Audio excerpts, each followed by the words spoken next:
naman vertically downward dahil yun. So kini silang kumanya itong mga waiting hindi one. One is like mag-usog technically so natin mga every distance sa ato building usog na siya. So direct so vertical na siya. So vertical po na itong direct. So our PD is just equals to the direct the load divided by the length total length. Then ang atong kuhan, ang atong resistance against torsion, which is P, denoted as PD, is still equal to your movement times a certain distance times G. So kung ma-PTX siya, atong distance na will become Y. So kung PTY, atong distance na yung X. Ang movement ko rin ako naman. Then, atong G is this formula. Ini atong formula sa G. Na inaduga na L squared over 12, then multiply by L. And di na X squared plus 1 squared, di na minus. Marunong yung additional ito. So, in our example, the given is, ini atong given.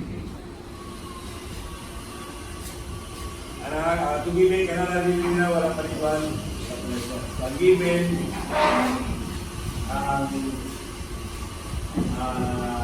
length sa atong building, which is L1, ang given.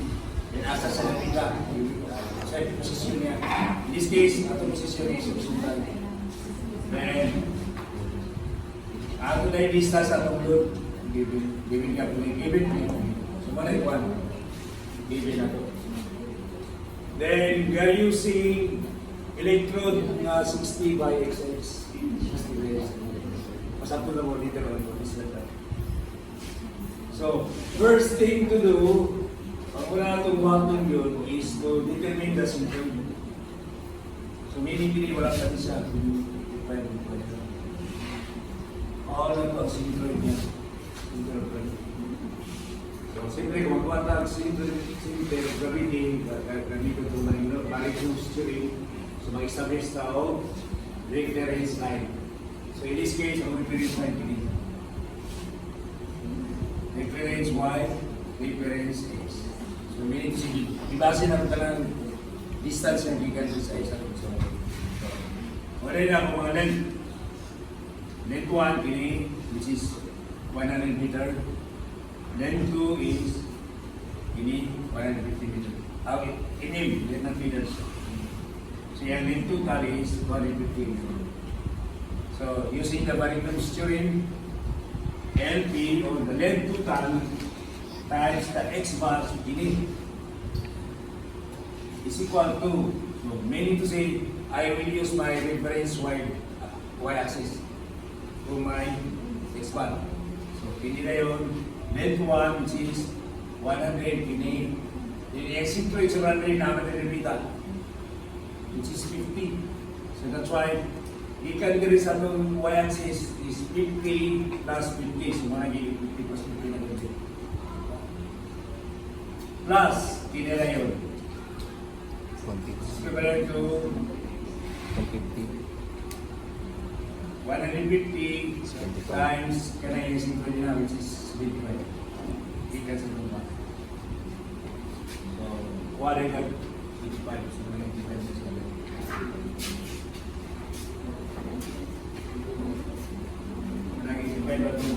X bar. The Y bar po, hindi may ako reference axis. So it is L1 which is 100 and distance po niya, hindi ka dire, madulong din na is also 100, so that's why 100 is 100. Plus, 150 pero yung distance is 0. So that is okay. Mana siya, kapag kuha nila ito mga PDY sa mga direct resisting force sa kada dimension sa length. this is current of 40 kilonewton divided by sa total na length. So the result is 160.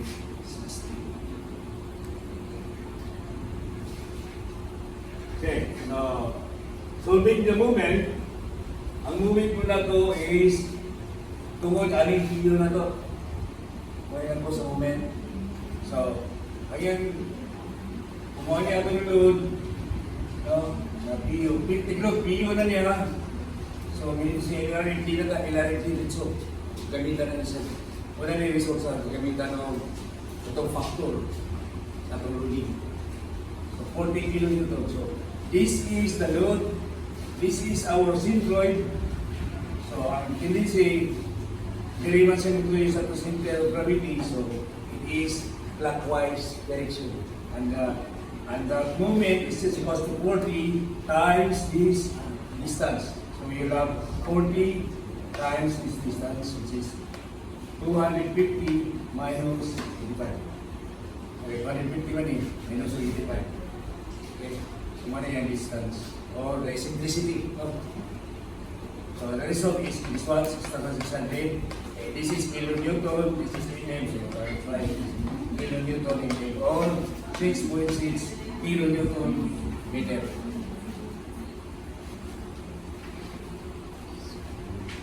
Next is, we will consider where is the location of your most stress portion sa ato welding. Sa ato welding karon ang iyang pinaka-stress, ang musugi palayo, katong pinakalayo sa atong centroid. Pinakalayo sa atong centroid. So, bilhin kasi, katong endpoints sa atong welding. So, pinikupat sa points. Wala siya mga naali na ang critical. Pero kung saan rin ang pinaka-critical, katong pinakalayo yun, portion, critical. In this case, it is ini portion. Anong pinakalayo mo siya sa ating centroid? Kita mo na, ini siya, ika sa dire 60, kini siya dire 60 po, 65 dire 60. While this one, tayo mo na siya. Pero, para man, ang iyang dire 40 raman. 40 gini. So, mas na yun yung portion. So, muna i-consider na ito ang 2 as the most stress weld. So, solve na yun ito itong 58 o 51. So, kung ito formula, kinanatuwa ang G. So, saan pag-solve sa G? Kinaya ang G. Muna ito formula sa G. So, consider summation of L times L squared over 12 times squared over so squared. So, tignan summation ha. So, every length not sa will be 100. So, okay, so let's say, L1, normally 100. 100. So, 100 from L1 plus gikan sa center sa atong weld, padulong sa centroid sa atong block welding. So, example, kini mo ni centroid sa atong welding, may isa ka po. Pero ang centroid sa duha ka welding, kini center of gravity. So, kini X karon na 50 mo niyo kini distance. So, it is equivalent to 100 man din, di ba? Minus 85. So, 150. Paano? Ano na siya?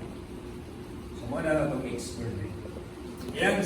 Yang Y squared, ini distance. Imo ni itong para sa L1. So, ini, which is 100 minus 40. So, 60. With respect to the L2, when I say L2 mo, 150. Ini na, 150. 150 square. Ato pang time karon, gikan center ani, padalong nila is 85 man. So So, ang i-read siya sa 75 o 85 para siya ay 10.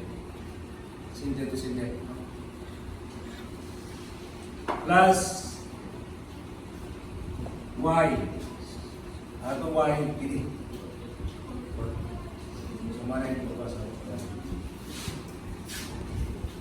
Santa nyo, bukas sa G. Ako sabi ko. Sige mo nga. Ang pinaka-stress. Kay, di ba kung ngayon, dahil mo sa kung sa ibinildingan, di ba? Di ba na mag-una sa tunga, kung mo beat up siya, di ba na mag-una sa tunga? Ano yung sa tuboy na rin, una, crack. Kaya padagan na yun siya sa tunga.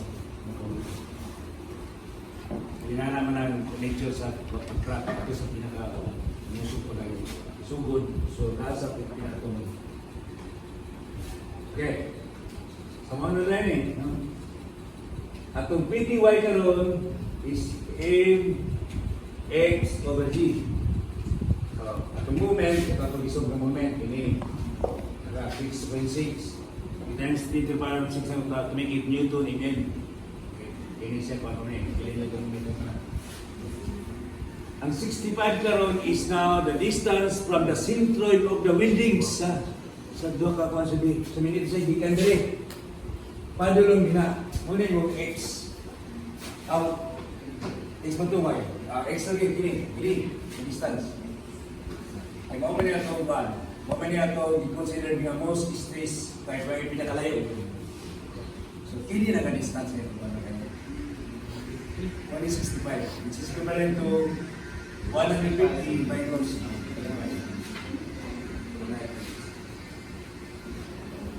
Then, ato kung y, so, hindi na po. Okay. So, mga resulta sa y po, hindi na po. So, which is 60. Ana, sir? Hindi. Hanggang sa centroid na ito, 100 minus 40. 100 minus 40.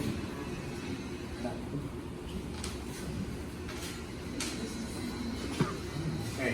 Nalaiso din na ito, no? So, mali resulta, nalaiso din na ito. Ano nga itong moment? No? Ano itong moment? Clockwise.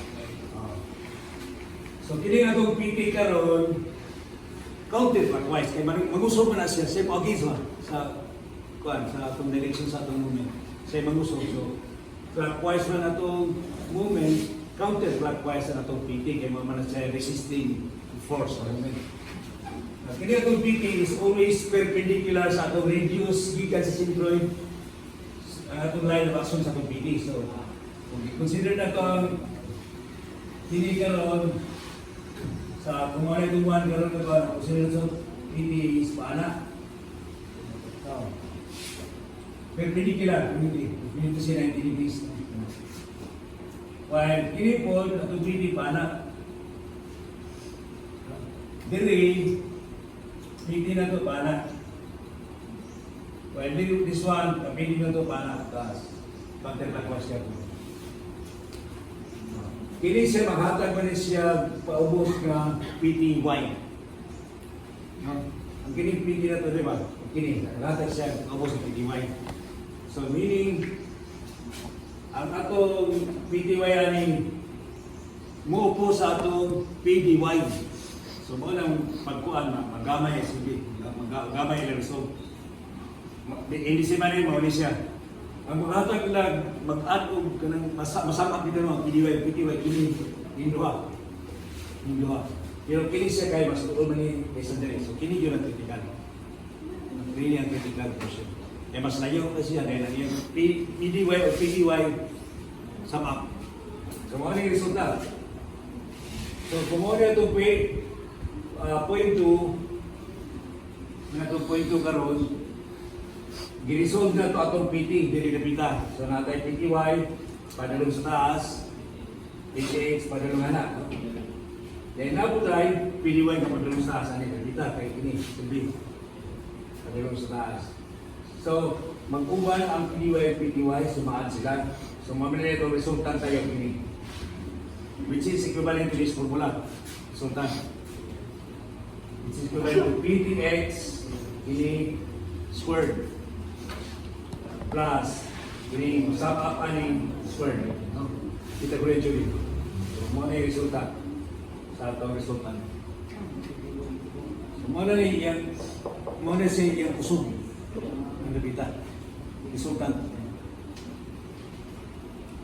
Ano yun? Sure, no? Pwede isa. Hindi ka pag-bigyan.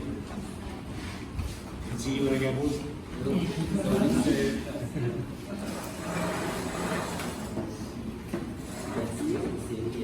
Okay, balik ka sa atong van mula sa shear stress. Kay shear stress na rin siya kay malangkat man, no? Malangkat ang shear niya kung siya.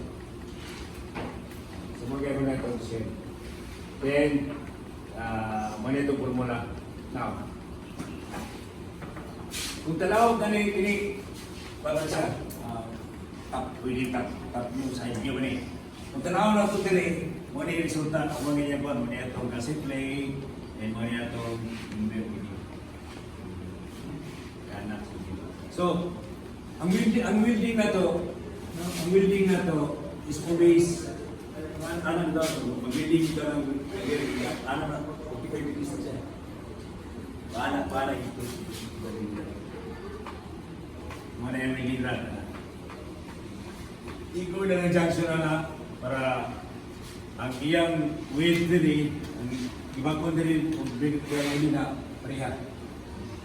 45 degrees. Ang gagawin mo na sa mobility? Yes. So, wala kang balik na. Tarang sa ito, muna yung kan sa welding rod. Yan, design issue. Ang ina to is electrode. Kining 16 mo na iyang ikusgun sa electrode. Kining XX mo na iyang gidapon. So natay dito, palit, isa di palit ang building rod eh. Isa na nakapalit ang building rod. Kung saan magpalit sa building rod eh. Alagay, saan mo kung mapalit ka? Saan mo magpalit ka?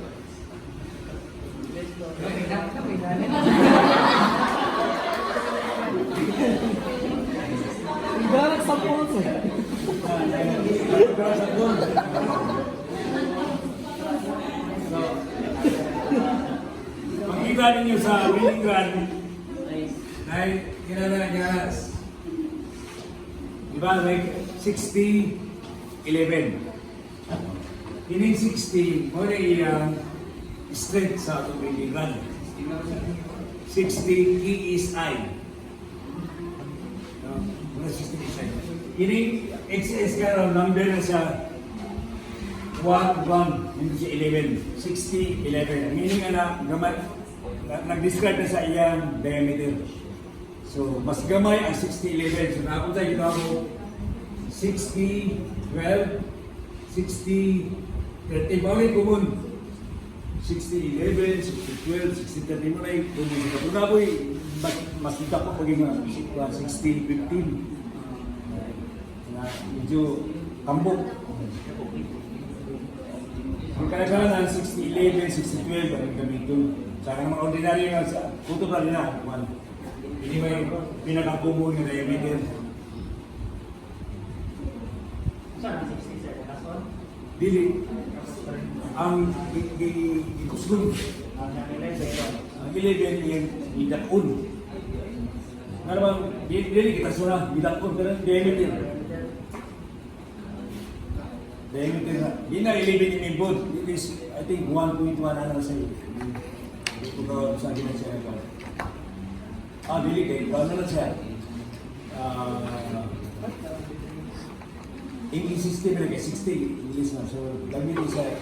Kaya 11 siguro, siguro po 11 inches na. Pero mo na yung pa sa hilapon. Ayan, pinapasin na image. Okay, so at least kabalo mo kayo, kasi mo palit mo kuha na yung klase-klase po dahil mo kuha ng reading lang, Gucci, klase-klase.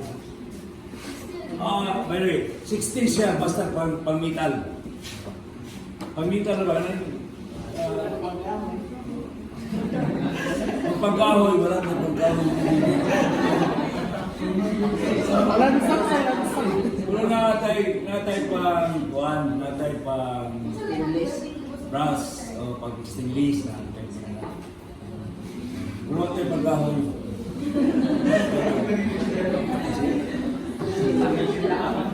Kasi yung mga ito, balita ko biligan ng pagkahoy. May mga napapalitan na lang po siguro. Nakapit. Naikuan. 70, 11, 70, 12, 70. Brass siya pa. Brass, yung brass, bronze. Mga bronze, pwede ko niya sa stainless. Binigyan ko sa stainless. Pero naman, may klase-klase, ano siya ba, kapag rainbow yung photo. Oh, nabay ko na. Nabay photo. Kapag rainbow yung photo.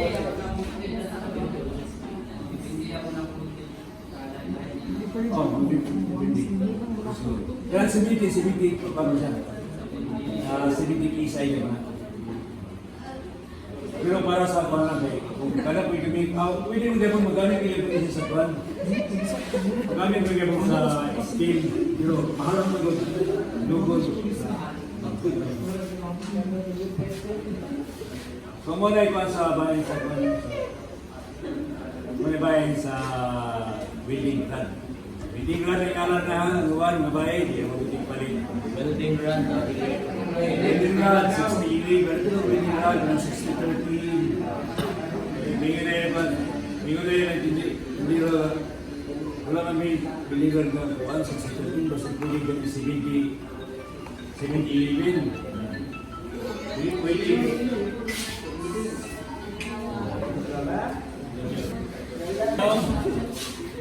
So, going back to this drawing, no? So, yung natin, pastada sa diba natin, wedding brand, pana. Ang iyang morning lead na sa wedding brand. So, kung tanawang taga sa kuhaan, mo yung wave, mo yung thickness. Mo yung thickness niya. Kung tanawang na ito sa kanang inani nga forma, naanay yung length. So, yung length na ito karon is, ano itong pag-analyze na, dili ako length na hindi sa prepare hindi man ito, wala din, wala yung saman, hindi siya na length karon, hindi siya wala din meter. So, ako yung analysis na karon, ito, 1 mm lang.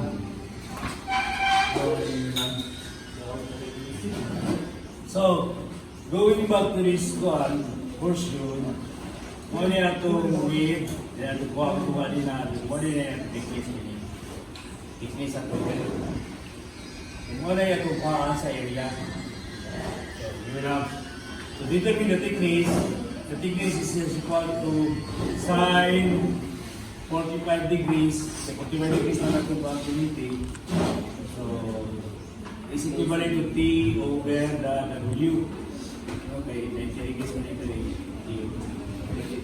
Or yung T is just equal to W sine 45 degrees or 45 degrees of sine is 0.707. Okay, sa'yo ba? Sa kalis ako, 45 degrees sine. With balik ko ikaw.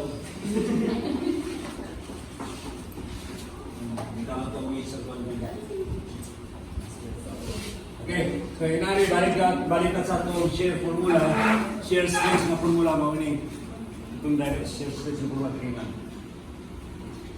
So, ang ato i-consider ni area, hindi wala din, hindi sa ini area, ini times the one, dagan sindi sa 1 image na dagan. Ano yung length? Pair. So, muna itong quadrant. T times 1. Muna itong area. Ini. Diba? Area. Kaya itong quad, ini. Atong space. Ato yung stress is 60. Pero di sa electric, sa welding, dili ka na Battery low. strength. It is only 60% of that strength na niya makuha. So mo lang i-multiply ng 60. So 60% lang makuha niya yung strength na. I-equate na mo na sa mong PU which is your R. Muna yung PU. I-equate mo na siya. So, hawa na ito ang buwan, na itong tao, wala ito, stress na ito, kung 60,000 PSI. 60, minito si KSI man eh.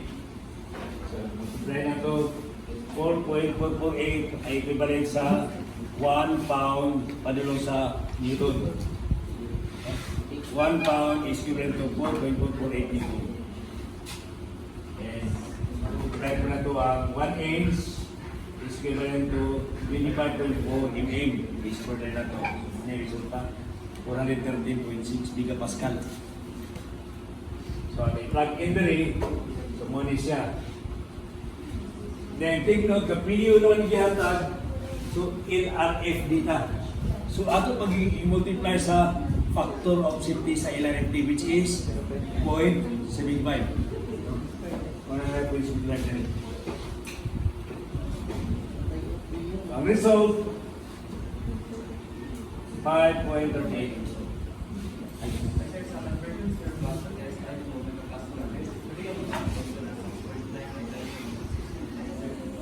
Pwede niya mo. Convert mo sa kilogram daan. Diba?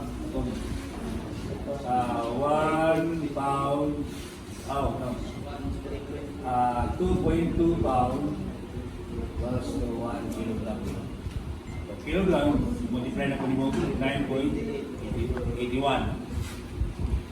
Oro na. Pwede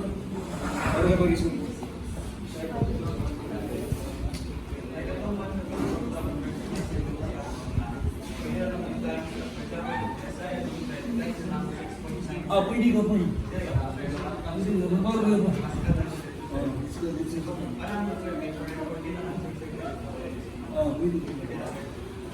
Or may resulta. Mabagay, ikaw ang galing.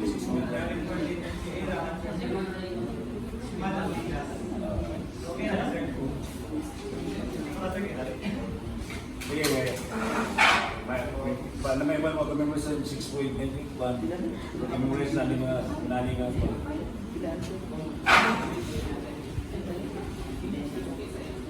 Okay, so kumuha na ito, ang resulta is 5.38.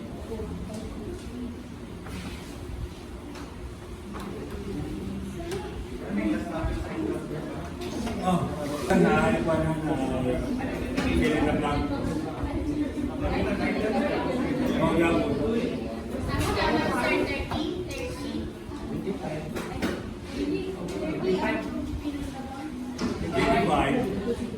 Times 2 Tama na din.